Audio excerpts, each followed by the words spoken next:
Welcome back to A Celtic State of Mind. I'm Paul John Dykes, and this afternoon I'm delighted to be joined by Kevin McCluskey, dialing in from Hungary, and Sean Connolly, all the way from Australia.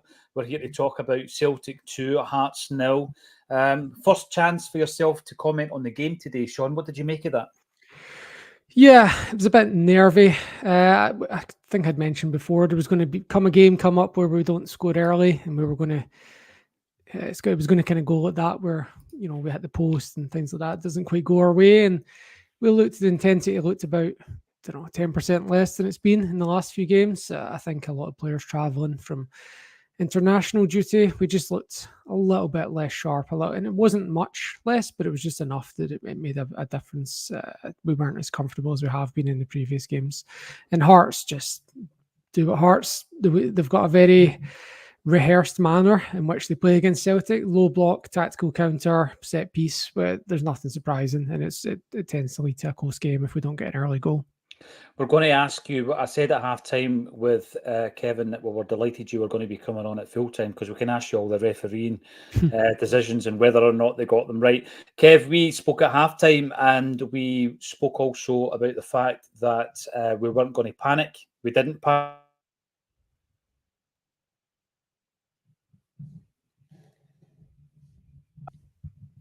I've lost you there, Paul. I don't know if it's me or you. No, I'm just saying that we didn't panic at half-time, and we got through it as we said we would. That's right. That's fine. Yeah, sorry. So it did just go at my end there. Yeah, we didn't panic. As we said, we shouldn't, and we were confident we wouldn't. We came out, started the second half, and the way that we kind of played for most of the first half, it was front foot. I felt we were in control for most of the game, and it was just a case of get the first goal, and hopefully that would relax us into the rest of the match. We got it. I don't know if it's a contentious one or not, because we were talking a lot about the kind of natural or unnatural position of your arm when you're jumping for Scales penalty, and we were, we've got an argument that that's not a penalty and that the VAR's made the right call. Then for this one, there's a little bit of, could the same argument be made possibly that Penrice he's got his arms where they should be for a defender. He is trying to turn his body to block the cross or get himself out the way of it almost. But I mean, I will see that from a Celtic perspective and through green tinted glasses. I think his arm is a little bit more extended than it probably needs to be or should be, and it leads to the penalty. Again, there's a question of is he too close to actually get his arm out the way? I'm not sure, but once the penalty's given, it's still up to Engles to put it away. And I thought it was a very, very calmly struck penalty, really confident, nice in the bottom corner. From that moment on, for me, I think we were going to be able to see it through. Hearts did cause us some problems towards the end, final 10 minutes or so, when they started to come out a wee bit and started to attack. But watch it back, I'm pretty sure it's fairly comfortable. Schmeichel makes one really big save, which is what he's there to do. And for the rest of it, I felt that the defence coped well with anything that came their way. The midfield was pretty dominant. The scoreline, if it had finished 3-0, I don't think it would have flattered us. I think we did have that level of dominance in the game that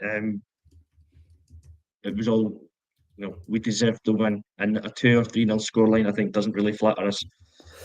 No, I mean, as I said before, I want to be as balanced as possible, Sean. Let's run through some of these decisions that were made. We'll start off with the penalty in the first half. And I think that it did give Hearts a wee jag in the arm. And it would have been, I think, very, very harsh if it was given against Scales. What was your take on that? There's a lot of factors that come into play when considering if something's a handball offence, because obviously ball to hand is not necessarily an offence. So the Scales one, some of the factors that come in are the distance the ball is travelled, natural movement, and whether the player's body is made bigger by the position of the arm. So in Scales' case, like the ball is moved half a meter. He's turning round. He's not got any way he can possibly react or get out of the way. He's just turning around, no idea where the ball is. That is a correct interpretation, but I can see why some people would be frustrated by it, because his body is well out with is silhouette at that point. So in that case, they're going with, distance travelled and natural position is the kind of deciding factor there. And this one with the Hearts player, that one is kind of a classic now, where he's got his eye on the ball, he's got his eye on the winger, he's tracking it the whole way, and his arm is out from his body. His body is unnaturally bigger. The ball is traveling several meters. Even before the ball is kicked, he's got a very high chance that the ball is coming into that area of his body. So he knows that he's taking that risk by having his arm out there. And then you can even see the reaction when it does hit his hand. He's pulled it in. He knows he's made a mistake, and that's just the way it is. These are both they're close. You can look at them both and say, yep, they're both hand out from the body. But the other factors to be taken in consideration are ball distances travelled and and whether the player's unnaturally bigger, the natural movement for that particular action. And wingers crossing the ball, that tends to get called. The other one that gets called that people don't think about is if somebody slides. So if when the hand on the ground from a slide can't be a handball. But the other hand, if it's up above your body when you're sliding, that is then a handball offence. So it's kind of one of those ones, one of the ones where it's been established over a few years now that is a handball offence. The scales one though is still been that's a rule that's still been kind of fine tuned, and you kind of saw the opposite decision of that last year in the Hearts game, ironically. Iwata. Again, and it was pretty much the same as the scales one, and it was given in that occasion. So. I think they're still fine-tuning that one, to be honest. But I think both were the correct interpretation. Yeah, no, thanks for that. Thanks for the balance as well. We'll be talking about some of the good stuff. Let's start off with the man of the match then, Kevin. We were chatting about Arnie Engles in depth on Friday, actually. We got some really good insight about how he had come through the ranks at Bruges in Belgium. And, he himself called himself a box-to-box midfielder. If I've ever saw a midfield performance that was box to box, it was Arnie Engles today. I mean, defensively brilliant, going forward very, very good, and obviously got in the score sheet from the penalty. And it was a deserving man of the match performance for me, Kev. Yeah, I would agree with that. Sometimes the debutant gets the man of the match award because he's the debutant, and it's the nice thing to do. I think he got it today because he deserved it. We spoke about him at half time, the things he was doing in the first half. He was finding space all the time, always available, always demanding the ball, which is something you really want to see, especially in somebody that's just come into the team. And when he got the ball, he was doing things with it. He was maybe sometimes just playing the simple pass, but it was the one that kept possession and kept attacks flowing. He almost got the opening goal in the first half when he hits the post. He was all over the place in that first half, I felt, in a positive way. And then the second half, I think you saw that kind of other side to his game when Hearts did try and come into it a little bit more. He was being in the right place at the right time defensively to break up attacks and then create our own. Caps it off with the goal. The man that he's just replaced, Matt O'Reilly, would have been very happy with a penalty like that. He liked a cool and calm penalty, and that's what that was. There was no doubt in his mind that he was putting that in the bottom corner. So, for balance, I suppose you'll say maybe there was a couple of times when he seemed to get in the way of a couple of players, maybe Johnson and Kuhn out on the right hand side. He was taking up areas where they were looking to drive into. Yeah, that will come, or that will be eradicated from his game, I think, over time. But generally, that was a really top performance, and I can't remember who it was that posted it in at the beginning. All the players need to have 8 out of 10 level performances to stay in. Engles gave us at least an 8, 9 out of 10 performance today. Thought he was really assured, and yeah, he's going to be a big player for us going forward. I think so. I think it's a great position to be in. Some really great comments coming through as well. But before I get stuck into them, I just want to know, Sean, how you felt Engles played as well. Obviously, coming to a club like Celtic, he's got the Champions League aspirations. He's broken into the Belgian national side. He's just turned 21. He's the club's record signing. But he was so assured. We said at half-time, demanding the ball from teammates that he's only been with for the matter of a couple of weeks. Seemed to be ahead of his time in terms of the age profile of the player. And box to box, I know it's an old time saying and all the rest of it, but he does look like that type. You know, some of his defensive play was excellent. I think the physicality, the athleticism of him as well, something we've really missed in the Champions League. Yeah, and I think the thing that stood out for me was his first touch. Is that's the kind of the difference between, you know, a Champions League class player and someone who's a very effective player in the Premiership. Is just the one you're talking about there, Kev, where he hits the post, like it's just touch and shot, like almost in the same movement, and that's the sort of thing that only like players that are really different class can do. Like, if I tried to do that, I'd fall on my backside. Do you know what I mean? Like, I'd pull a muscle. Definitely. Exactly. You'd ping a hammy, right?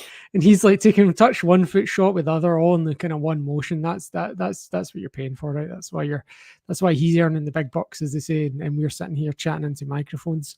But yeah, I actually personally thought Callum McGregor was man of the match, but I see why it's kind of normal to give it to someone that's a goal scorer.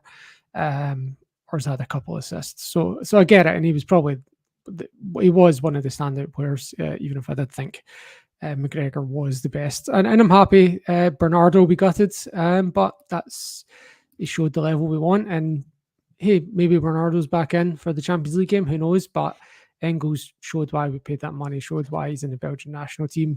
His touch was sensational, and I think he still needs to get a bit into the rhythm of the way we play and things like that, but the class was there.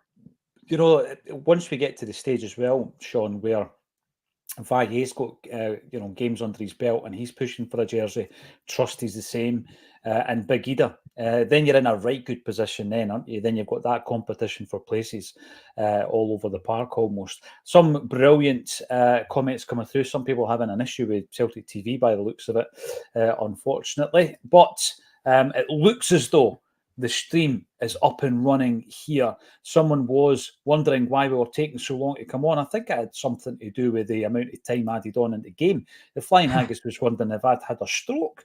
Connection issues, says Stephen Broadley. And then the Flying Haggis comes in to suggest that Fife is like the Outer Hebrides for Wi-Fi. I'll tell you what, though, Jockey Wilson came for Fife, right? And so did Ollie Burke. So we might not have the best Wi-Fi, but we've got the best dart players. Is this ever going to end? You did wonder, Colin. You did wonder. But yes, we got there. I'm going to bring this one up before we go to all the other good performers. Kevin Graham's not here, but Kevin McCluskey is. Pity the Idah goal was disallowed, but the goals will come. It was a real pity. See, when he scored, Kev, I was delighted because we spoke about it before the game. You know, we just want him to get back into the kind of groove. I think he's a wee bit rusty, and that would have given his confidence a right good boost. And it was unfortunate that it was chopped off, wasn't it? Yeah, it was. And it would have been a really good goal as well. You know, it was a good team goal had it stood. When you see the replays, Palma is offside, so it's the right call. There's no debate about that. But from Idah's point of view, strikers live off goals. That's where their confidence comes from. He can take solace in the fact that it's not his fault the goal was disallowed. He was onside. His movement was great. The finish was top drawer. But when you look at the stats in it, it was still a 2-0 and he doesn't have a goal against his name yet. He'll want that big time. And you just hope that it doesn't take him that much longer before he gets his first legitimate goal of the season. But he looked decent when he came on today. He looked pretty rusty maybe in earlier games, and by all accounts, he didn't have a great break with the Irish team. I didn't see any of the games, but he didn't seem to do very much. I think that's maybe down to the Irish team being pretty poor as well. Yeah. But today I thought he looked sharper than he had done. Some of his link-up play when he came on or just being involved in the play was pretty good. And everything about the goal, from his perspective, was good. So he should take confidence from that. And hopefully, like you say, it's in the next couple of games that he gets the first one that actually counts. Yeah. You know, the other thing I was going to say there, if he gets the goal, Sean, would it have given Brendan a dilemma? Because I did not think Kyogo had his best game today. In the first half, I probably defended him, but I thought he was pretty anonymous in the second half. I don't think so because, it was a good run and stuff like that. as much as Kev's saying about the offside, I no longer trust the VAR lines after what happened. Fair point. The squiggly line. Yeah. Yeah. And the more I read about it, the more I look into the technical aspects of it, the more I'm like, why are we even, do you know what I mean? What's even the point in this? Just go with what the linesman is. He's got a better view than these potato cameras and crayon lines that we're going with. So I actually thought at the second goal, James Forrest was offside in the build-up, and I was waiting for it to get called back, and it didn't. And then when they called the third one back, I was like, what? Do you know what I mean? And yeah, it is what it is anyway. But sorry, we're talking about Idah. Yes, I actually thought there was a moment about 76 minutes. I didn't write the number down, where he's making a run across the box, and he's got a pass on up to the top, and he plays a poor ball, and 10, 20 seconds later, Hearts have got 5-6 players in the box, and we're having to make a last-ditch tackle. And I think that's kind of the difference between him and Kyogo at the moment, is when we go to play in Europe, that ball security, that's what Rodgers talks about, is it really makes a difference. Would he been under massive pressure with that mistake in Europe? And I think that's more relevant than getting on the end of a run from a Rodgers perspective. Yeah, we'll be talking about Luke McCowan. I think it's also important on days like today to pick out some of the defenders who played really well. I want to start with Schmeichel. Now, I know when we signed him, it was one of the ones where there's a player of calibre. Everybody knows he's got that international pedigree. He's a Premier League winner down south. He won the FA Cup down south. We all know what he's done and the vast experience that he brings to Celtic. It was always going to be a big ask to replace Joe Hart, Kevin. But you bring in somebody like Schmeichel and he's done it with ease. I mean, there was obviously he made a couple of saves, one in the first half, one in the second that spring to mind. But what I was really impressed with was 2 moments where he started attacks. One of them was a throw out and one of them was a first time pass. And that's what he's brought as much as anything else. I know that this is a historic 5th clean sheet in a row. Celtic have won the first 5 in the league, etc. I get all that, but just even the style of play, the dynamic of that, transitioning it from defence to attack, he's definitely better than what Joe Hart was. Yeah, I mean, Joe Hart became a cult hero by the time he'd left the club for everything he'd achieved and brought to us over the 3 years he was here. But we mentioned it, I think, as well, at halftime or before the game. Schmeichel's the step up that we didn't really expect to get in goals. I think we were just looking for a fairly solid goalkeeper to replace Joe Hart. Maybe somebody that was better with the ball at his feet. But we've brought in Schmeichel, who has bags of experience. He still looks fit enough that he could go on and play for another 2 or 3 years, even though he's 37 years old at the moment. The age doesn't show on him. The reflexes that he showed and demonstrated for that save, I think it's in the 82nd minute, the one from Dramé. The lad's like 5-6 yards out, gets the contact in the cross, and he still manages to get down and save it. He made everything look really simple and straightforward today, and he exudes confidence in that backline. You're almost going in expecting to keep clean sheets now because he's just really solid there. And then the other point, like you make, when he's got the ball, his distribution is excellent. There was a couple of times, so when Celtic TV was down, I had to find something else. I got on Hearts TV, and they've Tell made the comments truth. about, You were already on Hearts TV. I was, because I'm a big Jambo. Everybody knows that. But there's a few times they're commenting that Schmeichel's just launched it forward. Schmeichel never launched it forward once. Every single ball that he played out was to a man. It's a pass. There's one I'm thinking in the first half where he's picked out Idah. It's just everything. That's what he was doing. His distribution's excellent. It normally hits the man. It's normally the right man in the right area, and it's quick as well. He doesn't dally on anything. When he gets it, he knows where he wants to go. And we need that because the style of play that Rodgers wants is to be dynamic with fast transitions. And in Europe, to have the confidence that your keeper is finding a man every time he gets the ball forward is huge for us, because sometimes I felt maybe last season with Joe Hart, his weakness is his distribution. And if you're not confident that the pass out is going to make the man, or if you're not confident that you can pass it back to the keeper, who will then distribute it cleverly, that puts unnecessary stress in the defence. And I think Schmeichel just removes all of that. Yeah, you just look at that league table, right? We're 5 games in, and obviously sitting top of the league, which is great. Goals against 0. It's sensational after 5 games. And by the way, Aberdeen are second. I don't know if I've mentioned that. So we've got to also look at the defence. And the point comes in from Connor Sullivan, who says CCV and Scales were dominant today. Would you start Bernardo with Engles on Wednesday? Two good points. So I'm going to come to yourself with that, Sean. I do think CCV and Scales were solid. I thought Greg Taylor had a brilliant game as well today. Would you start Bernardo with Engles on Wednesday? I'm just going to ask a question. What is your midfield for Wednesday? Because Engles has come in and, Bernardo and Hatate and McGregor have all played well this season. Engles comes in, gets man of the match. I mean, how do you play that on Wednesday night? Yeah, and Hatate was pretty slack today. So it's a good question from Connor. So I do think he might have a point there, to be honest. It could well be that that's the case. Bernardo and Engles. My only trepidation of that is they've not played together before, but again, Hatate and Engles had never played together before today. So, horses for courses. I feel it, maybe they'll give us a better, more solid defensive structure with those two. So I would not be unhappy with that midfield 3 of McGregor, Engles and Bernardo, to be honest. I'd be surprised if McCowan starts. But you're right. It looks like Hatate might actually. Wouldn't be surprised if he's the one that drops out.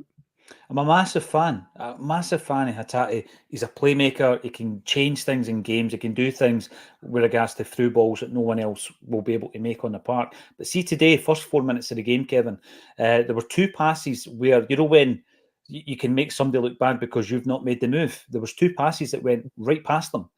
And they were only like 1.5 yards in front of him, and he didn't get to it. He didn't move. He was flat-footed.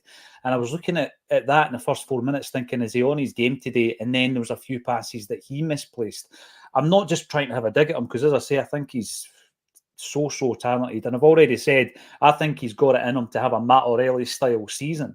But based on that performance today and the way that Engles, just for me was brilliant. He was the best player on the park. It gives you a bit of a headache, and we know what Bernardo can do in these big games. I mean, he played Champions League football last season, and he did it very, very well. Does it give you a good headache on Wednesday night if you're Brendan Rodgers? It's the only headache you want. This kind of headache. Yeah. Which 3 out of 4 top midfield players do I pick? And Callum McGregor's in. He's the stick on, and then it's which 3 of Engles, Bernardo, Hatate do you go with? It's a nice headache to have, and that's how that order is how I would start those ones. It would be Engles and Bernardo for me over Hatate on Wednesday night. I think you get creativity. You get enough creativity from Bernardo and Engles. You get increased work rate with those 2. And I think they've got complementary skills at putting them together over time. I think it could become a pretty good partnership in the midfield. Rio is a phenomenal player when he wants to be and when he's on his game. But we know he's capable of having days like today where he's off it. And when he is off it, he doesn't have anything else that he really offers to make up for it. So I think we've always found with somebody like O'Reilly before, and you'll get it now with Bernardo, and I'm sure with Engles, they're just having an off day going forward and the creative play's just not happening for them. They'll make up with it with increased work rate and tracking back and teamwork. Rio doesn't quite have that. So I think he's very much a confidence player. And when it's not going, the head goes down and you really notice it. We can't afford to have that in Europe. We were speaking about the things that Schmeichel will bring to the defence that Joe Hart didn't have. There's elements to Hatate's game that when it's just not on, he doesn't step up on a European level. I think Engles and Bernardo for me makes more sense. And if it's not going right with those 2, I mean, having Rio Hatate to come off the bench is a pretty good option to have. So that's how I would go with it. No, thanks for the question, Connor. It was a good point. The Flying Haggis, Jockey Wilson was always a better player than Burke. Listen, Ollie Burke is to this day Scottish football's most expensive player of all time. If you were to add up all the transfer fees, cumulative, add them all up, everything, the most expensive player. And he was from Kirkcaldy, of all places, Robert Wallace. But yeah, Jockey Wilson's a better player than him. I'm sure he would have been. I thought it looked a bit just disjointed today, maybe rust from the break. A wee bit of that, I think. Definitely a wee bit of that. I also think that there were certain aspects of that game in the first half that, Celtic were flowing. The momentum was flowing really well. And then we seemed to get knocked off our stride a wee bit with the penalty shout and the stop and play. And it was a kind of stop-start game from there. I appreciate we didn't even speak about Luke McCowan starting on Wednesday night, but I do want to talk about him because you've just got to hold your hands up sometimes. He was a player that was being linked to us for a number of weeks. And I kept saying, no. He's the type of player Aberdeen should buy. That's a step up for Luke McCowan. He should be going to an Aberdeen. Why has he not played in the Premiership prior to the last 2 seasons? This was my mentality about Luke McCowan. And we signed the player, and you look at what it meant to him when he walked out that tunnel on the night that he signed, and then he gives the press conference and he speaks so well, and you're thinking, right, he's in the door, he's £1 million, it's a no-brainer. And then he starts to actually contribute to the team. And obviously to the point where Sean, in homage to Luke McCowan, has even got the same haircut.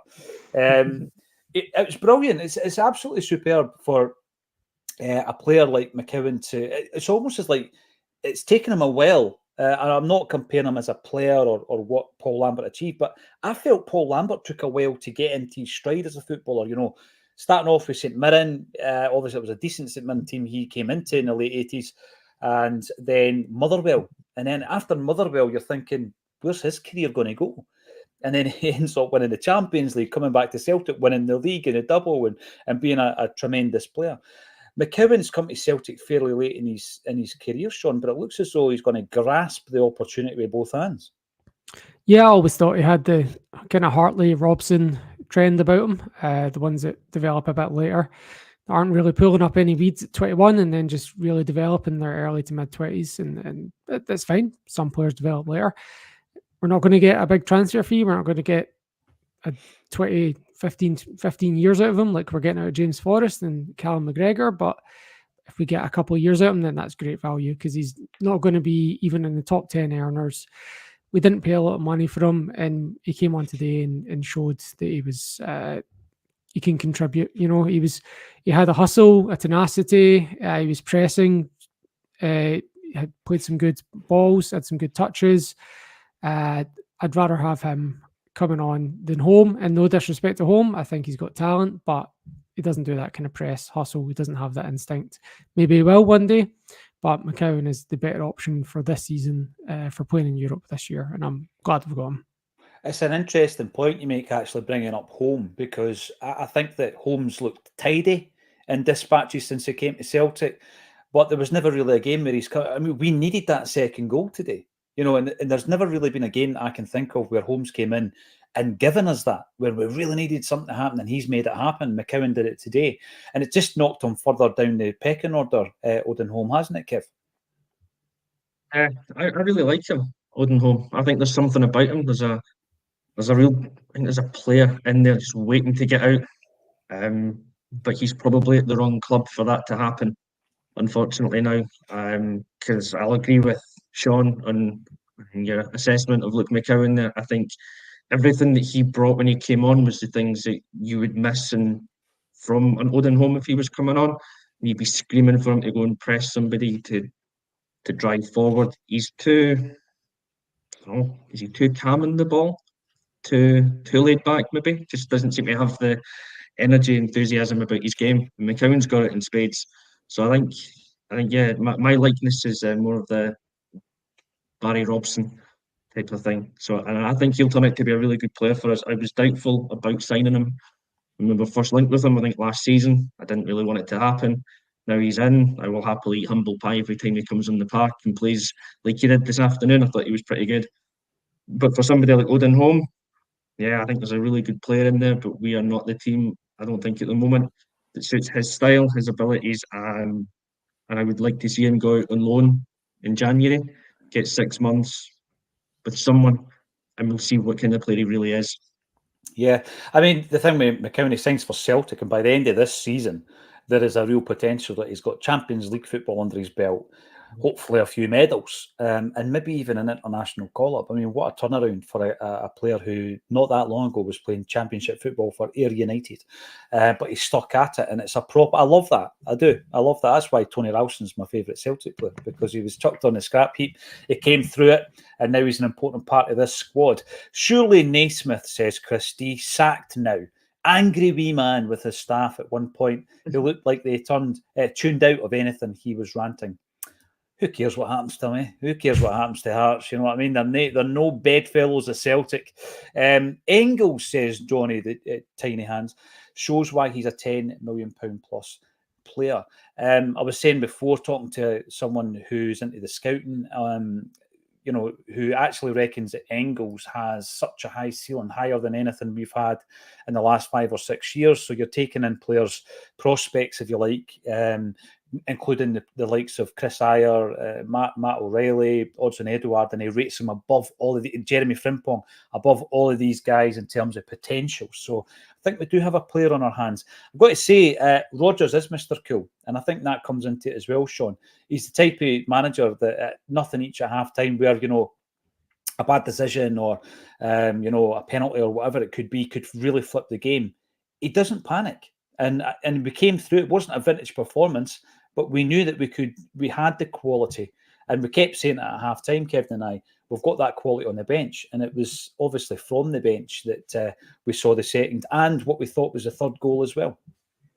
Yeah, look, you're always. I think this season, after the last game where we played the derby, and it was so like night and day looking at the bench compared to what we'd had in the previous games this season.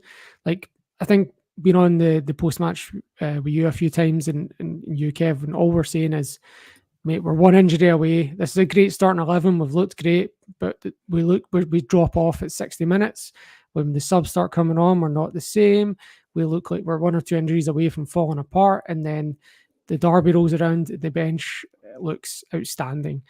A player that we all agree has talent in Odin Holm can't make the bench. And, you know, and then you're looking at the bench and there's just so much on there to the point where players like Palma, who were, you know, we were leaning on at points last year, can't get a game, you know. So the quality and depth of the squad has significantly increased, and that makes you more relaxed, I think, at halftime.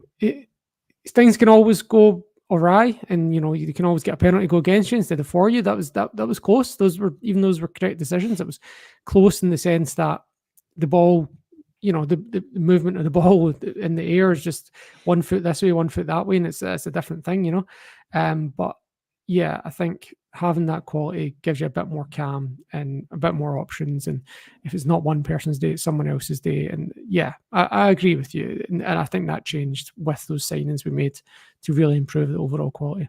Yeah, we're in a very, very good place. Sitting pretty at the top of the league, Champions League football to look forward to midweek. We will be covering that game as we always do. And as Jungle Lion says, I'm going to give you the last word from the comments.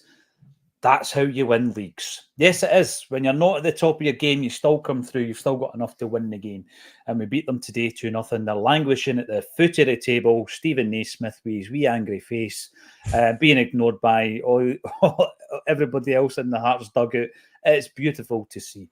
Thanks, everybody, for getting involved. If you want to come and see Acsom live, we've got a cracking event coming up in October. The September one's already sold out with Charlie Mulgrew, but we've got Gordon Stratton and John Hartson coming to Glasgow on the 25th of October.